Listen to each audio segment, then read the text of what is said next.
आज दिनांक 6 मई 2020 को क्षितिज भाग 2 के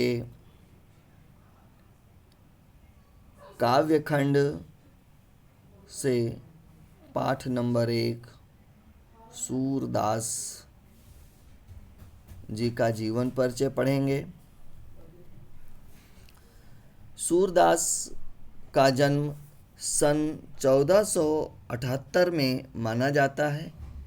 एक मान्यता के अनुसार उनका जन्म मथुरा के निकट रुनकता या रेणुका क्षेत्र में हुआ, जबकि दूसरी मान्यता के अनुसार उनका जन्म स्थान दिल्ली के पास से ही माना जाता है। महाप्रभु वल्लभाचार्य के शिष्य सूरदास अष्टछाप के कवियों में सर्वाधिक प्रसिद्ध हैं। वे मथुरा और वृंदावन के बीच गौ घाट पर रहते थे और श्रीनाथ जी के मंदिर में भजन कीर्तन करते थे। सन 1583 ईस्वी में पारसौली में उनका निधन हुआ। अब हम लोग देखेंगे उनके साहित्य के विषय में। उनके जो पुस्तक हैं उनके विषय में। उनके 3 ग्रंथों सूरसागर, साहित्य लहरी और सूरसारावली में सूरसागर ही सर्वाधिक लोकप्रिय हुआ। खेती और पशुपालन वाले भारतीय समाज का दैनिक अंतरंग चित्र और मनुष्य की स्वाभाविक वृत्तियों का चित्रण सूर की कविता में मिलता है। सूरदास जी वात्सल्य और श्रृंगार के श्रेष्ठ कवि माने जाते हैं।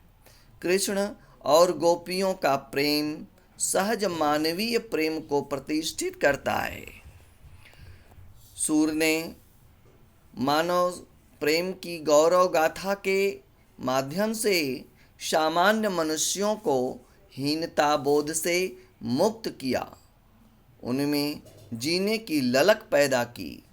उनकी कविता में ब्रज भाषा का निखरा हुआ रूप है।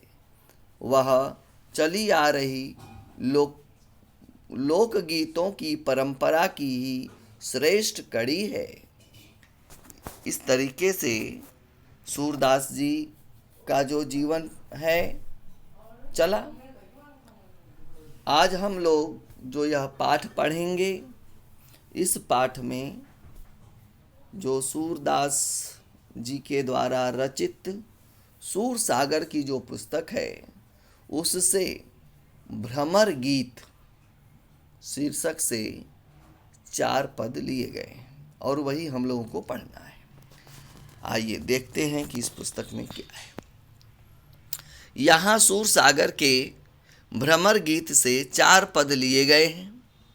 कृष्ण ने मथुरा जाने के बाद स्वयं ही लौटकर उद्धव के जरिए गोपियों के पास संदेश भेजा था। उद्धव ने निर्गुण ब्रह्म एवं योग का उपदेश देकर गोपियों की विरह वेदना को शांत करने का प्रयास किया था। गोपियाँ ज्ञान मार्ग की बजाय प्रेम मार्ग को पसंद करती थीं। देखिए, परमात्मा को मानने का ये दोनों रास्ता है, परमात्मा को प्राप्त करने का ये जो दोनों रास्ता है, गोपियाँ प्रेम मार्ग से परमात्मा को प्राप्त करना चाहती थी और इस भ्रमर गीत में गोपियों को समझाने के लिए उद्धव जी जो गए हैं वो ज्ञान मार्ग बताना चाहते हैं। इसी कारण उन्हें उद्धव का शुष्क संदेश पसंद नहीं आया, जो ज्ञान मार्ग है। तभी वहाँ एक भंवरा आ पहुँचा। यहीं से भ्रमर गीत का प्रारंभ होता है। गोपियों ने भ्रमर के बहाने उद्धव पर व्यंग बाण छोड़े। पहले पद में गोपियों की यह शिकायत वाजिब लगती है कि यदि उद्धव कभी स्नेह के धागे से बंधे होते तो वे विरह की वेदना को अनुभूत अवश्य कर पाते, और जो दूसरा पद है उसमें, दूसरे पद में गोपियों की यह स्वीकारोक्ति की उनके मन की अभिलाषाएं मन में ही रह गई, कृष्ण के प्रति उनके प्रेम की गहराई को अभिव्यक्त करती हैं। तीसरे पद में वे उद्धव की योग साधना को कड़वी ककड़ी जैसा बताकर अपने एक निष्ठ प्रेम में दृढ़ विश्वास प्रकट करती हैं। चौथे पद में उद्धव को ताना मारती हैं कि कृष्ण ने अब राजनीति पढ़ ली है। अंत में गोपियों द्वारा उद्धव को राजधर्म यानी प्रजा का हित याद दिलाया जाना सूरदास की लोक धर्मिता को दर्शाता है। इस तरह से आज हम लोग देखेंगे कि इस पाठ में क्या है और कैसे पढ़ना है।